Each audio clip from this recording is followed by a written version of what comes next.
একটা অঞ্চল, একটা খ্রিস্টান স্টেট তারা তৈরি করতে চায়। আপনারা একাধিকবার এই কথা শুনেছেন।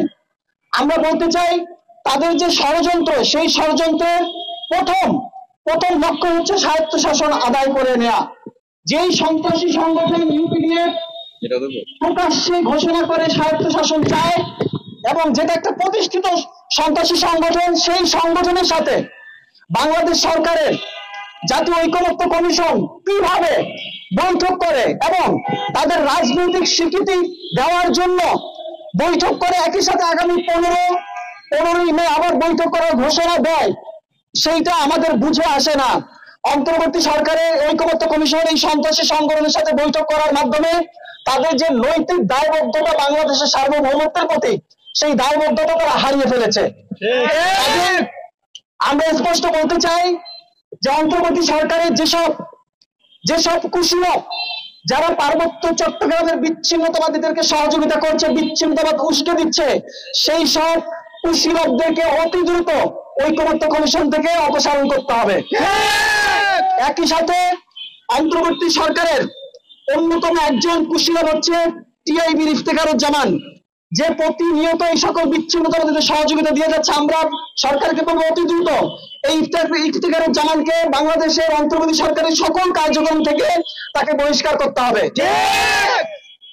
আমাদের 2 নম্বর দাবি হচ্ছে, ইউপিডিএফ এর সাথে আগামী 15ই মে জাতীয় ঐকমত্য কমিশনের যে বৈঠক হওয়ার কথা, সেই বৈঠককে অবিলম্বে বাতিল করতে হবে।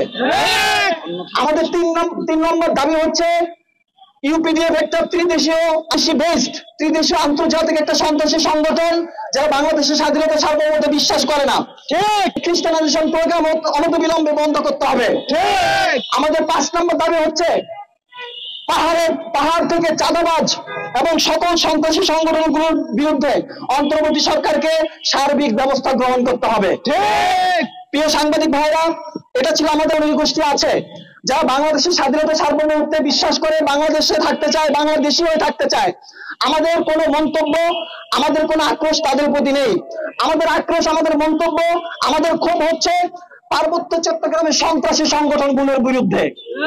একই সাথে সন্ত্রাসী সংগঠনগুলোকে বাংলাদেশের সরকারের মধ্যে, সরকারের ভিতরের বাইরের যারা পৃষ্ঠপোষকতা দিয়ে যাচ্ছে, সহযোগিতা করে যাচ্ছে, তাদের বিরুদ্ধে।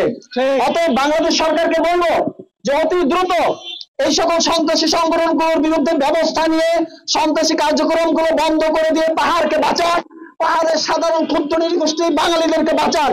তারা এই পাহাড়ের চাঁদা সেনাবাহিনী মেরে ফেলা হচ্ছে, নারীদের সম্মান হানি করা হচ্ছে।